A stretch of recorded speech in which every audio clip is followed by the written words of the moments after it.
اعوذ باللہ من الشیطان الرجیم بسم اللہ الرحمن الرحیم۔ ڈیئر طالبہ و طالبات، السلام علیکم۔ جیسا کہ آپ کو پتہ ہے کہ آپ کے پیپرز جو ہیں میٹرک کے امتحان 9-10 کی ڈیٹ شیٹ آ چکی ہے اور آپ کے ساتھ ماڈل پیپرز شیئر کیے جا رہے ہیں اور گیسٹ پیپرز۔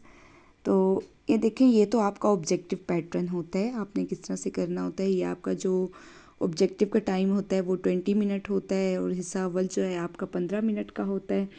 اس میں آپ نے کوسچنس کے حساب سے جو ہے وہ فل اپ کرنے ہوتے ہیں یہاں پر، اور اس کے بعد ہم کوسچن 1 کی طرف آتے ہیں۔ جیسے ہر سوال کے سامنے دیے گئے درست جواب کو پر کرنا ہے آپ نے، اور دیکھتے ہیں اس میں کیا پہلا کیا ہے۔ بچے کا کھیل بہت شاندار ہے، اس جملے میں تذکیر و تانیث کی نشاندہی کرنی ہے۔ تو اس میں بچے ہے، شاندار ہے، کا ہے یا کھیل ہے، تو تذکیر و تانیث کا کی کے سے ہے۔ تو دیکھیں بچے کا سے پتہ چل رہا ہے کہ یہ مذکر ہے، یہ مؤنث۔ اپنے سفید بالوں کا کچھ خیال کرو۔ علم بیان کی روح سے یہ کیسا جملہ ہے؟ تو علم بیان کی 4 اقسام ہیں، جیسے تشبیہ، استعارہ، کنایہ اور مجاز مرسل۔ تو یہ کنایہ ہے، یعنی کہ چھپے لفظوں میں بات کرنا۔ ترکیب لفظی کی نشاندہی کرنی ہے، تو دل کی بات ہے، عشق مجازی، گھر بار اور روٹی پانی۔ تو یہ دیکھیں عشق مجازی ہے، اور جس نظم میں کسی کی موت پر اس کے اوصاف بیان کر کے رنج و غم کا اظہار کیا جاتا ہے اسے کیا کہتے ہیں؟ تو اس کو مزیح کہتے ہیں۔ مجاز ذیل میں سے جملہ خبریہ کی کون سی قسم ہے؟ تو جملہ خبریہ کی جو قسم ہے وہ جملہ اسمیہ ہے۔ واہ واہ آج کیسا موسم ہے؟ تو اس میں واہ واہ کیا ہے؟ حروف انبساط ہے۔ جس نظم میں وطن اور قوم کے جذبوں اور ولولوں کا ذکر کیا جاتا ہے وہ کیا کہلاتا ہے؟ تو وہ ملی نغمہ کہلاتا ہے۔ ادب کے ساتھ درست ضابطے کا انتخاب کرنا ہے، تو وہ با ادب ہے، بد ادب، لا ادب یا ہم، تو وہ ہے با ادب۔ بچے کا ناک بہہ رہا ہے، قواعد کی روح سے غلطی کی نشاندہی کریں۔ تو بچے کی ناک بہہ رہی ہے، یعنی کہ تذکیر و تانیث ہے یہ کی، بچے کی ناک بہہ رہی ہے۔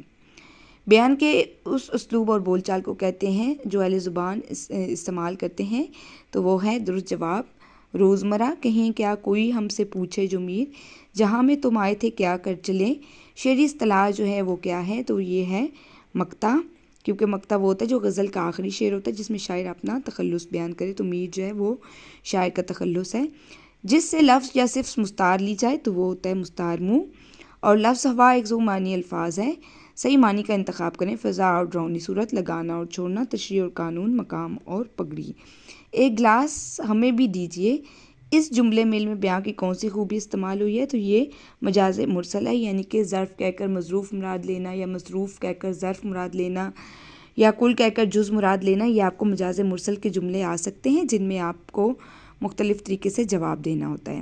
غم ہے یا خوشی ہے تو، میری زندگی ہے تو۔ تو اس میں کون سی صنعت استعمال ہوئی ہے؟ تو یہ ہے تضاد، یعنی کہ غم اور خوشی۔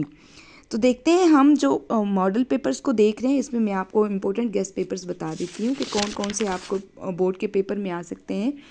سب سے پہلے تو دیکھیں کہ یہ ہے درج ذیل عبارت کو فہم کے ساتھ پڑھیں اور نیچے دیے گئے سوالات کے جوابات لکھیں۔ تو جب میں اپنے ارد گرد دیکھتا ہوں تو حیران رہ جاتا ہوں، میرے چاروں طرف بے شمار درخت ہیں۔ تو جیسا کہ آپ کو پتہ ہوگا کہ یہ سبق بھیڑیا سے دیے گئے ہیں، اور اس کے ساتھ یہ سوالوں کے جواب ہیں، یعنی کہ یہ سولو میں بھی آپ کو بتایا گیا ہے کہ آپ نے عبارت پڑھنی ہے اور اس کے ساتھ نیچے دیے گئے سوالات کے جوابات دینے ہیں۔ پھر نیکسٹ جو آپ کا ہے، اگلا جو حصہ ہے آپ کا وہ ہے اشعار کو پڑھنا ہے، اور اشعار پڑھ کر جو ہے آپ نے سوالوں کے جواب دینے ہیں۔ تو اشعار آپ کو دیے گئے ہیں۔ کسی نے بغیر اس کے ہرگز نہ پائی فضیلت، نہ عزت، نہ فرما روائی۔ تو اس کا دیکھیں، یعنی کہ پہلے شعر کا مفہوم بیان کریں۔ تلاش اس کو نہ کر بتوں میں، وہ ہے بدلتی ہوئی رتوں میں۔ یہ ہم سے لیا گیا ہے۔ تو دوسرے شعر میں شاعر نے اللہ تعالیٰ کے موجود ہونے کی کیا دلیل پیش کی ہے۔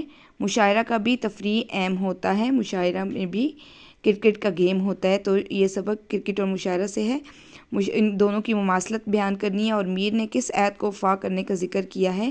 جو تجھ بن نہ جینے کو کہتے تھے ہم، سو اس عہد کو اب وفا کر چلے۔ شعر نمبر 5، غم ہے یا خوشی ہے تو، میری زندگی ہے تو۔ شاعر کے مطابق غم اور خوشی کا تعلق کس سے ہے؟ یعنی کہ یہ آپ نے بتانا ہے کہ کس سے ہے۔ اور شعر میں کون سی صنعت استعمال ہوئی ہے یہ نشاندہی کر دیں. تو یہ دیکھیں شعر میں صنعت تضاد استعمال ہوئی ہے، یعنی کہ غم اور خوشی. قواعد کی زبان شناسی ہے، یعنی کہ مندرجہ ذیل اجزاء کے جوابات لکھنے.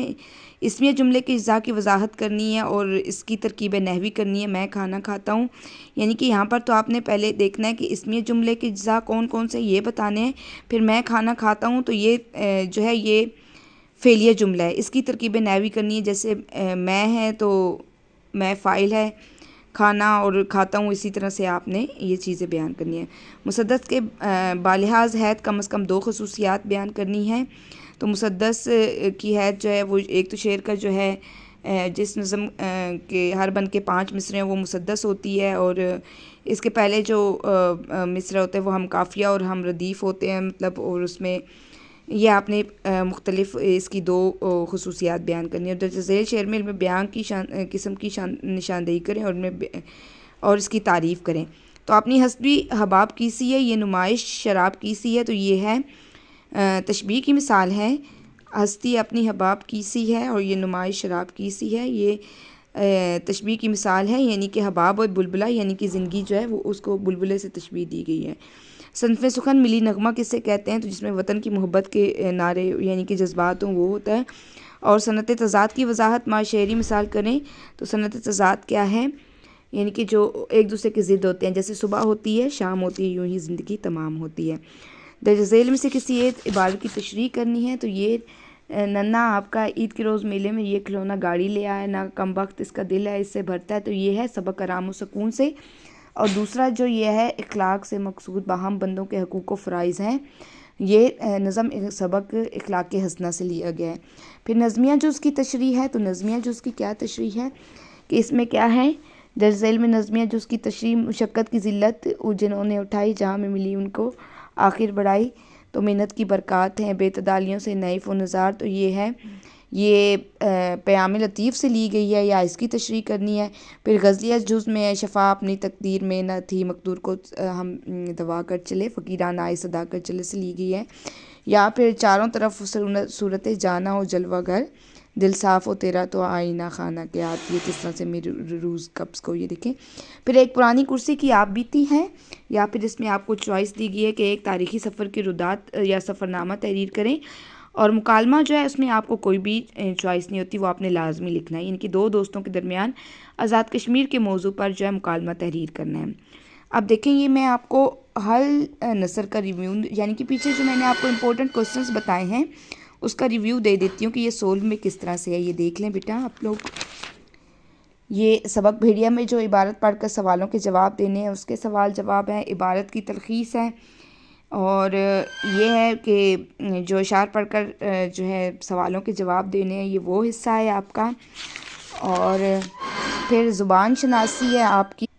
زبان شناسی ہے، قواعد کی روح سے جو ہے آپ نے سوالوں کے جواب دینے ہیں. تو یہ دیکھ لیں مسدس بالحاظ ہے، یعنی کہ 6 مصروں کا بند جو ہوتا ہے وہ مخمس ہوتا ہے، اور اس کے پہلے جو 4 مصرے ہوتے ہیں ہم قافیہ اور ردیف ہوتے ہیں، اور 5واں اور 6واں جو ہوتا ہے وہ الگ ہوتا ہے. مخمس جو قافیہ مسدس کی بات کریں یہاں پر، مسدس 6 مصروں کو کہتے ہیں، مخمس جو ہے وہ 5 مصروں کو کہتے ہیں. اور پھر آپ کو جو ہے بتایا گیا، آپ سے یہ کوسچن پوچھا گیا ہے کہ علم بیاں میں یہ شعر کی تشریح جو میں نے آپ کو بتایا کہ یہ علم بیاں کی روح سے تشبیہ کی مثال ہے، اس کا ریویو دیکھ لیں آپ لوگ. اور پھر یہ جو پیچھے باقی گرامر کے کوسچنز ہیں اس کے بعد نثر پارے کی تشریح جو ہے سیکشن جو 26 نمبر کا ہے، عبارت پڑھ کر تشریح جو کرنی ہے سبق آرام و سکون سے ہے، اور اس کے بعد سبق اخلاق حسنہ سے ہے. اور اس کے بعد اس کو دیکھنے کے بعد جو ہے آپ دیکھ لیں کہ نظم اور غزل کی تشریح کو دیا گیا ہے، اس کا ریویو آپ لوگ دیکھ لیں ایک نظر تاکہ آپ کو آسانی ہو جائے.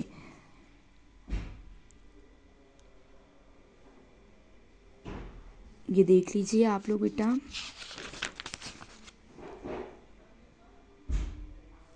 یہ پرانی کرسی کی آپ بیتی ہے، اس کو آپ ایک دفعہ پڑھ لیں. اور لاہور ایک تاریخی سفر کی روداد اور سفر نامہ ہے، اور اس کو آپ پڑھ لیں اور آپ اپنے لفظوں میں بھی لکھ سکتے ہیں سفر نامہ جو آپ نے کیا ہو.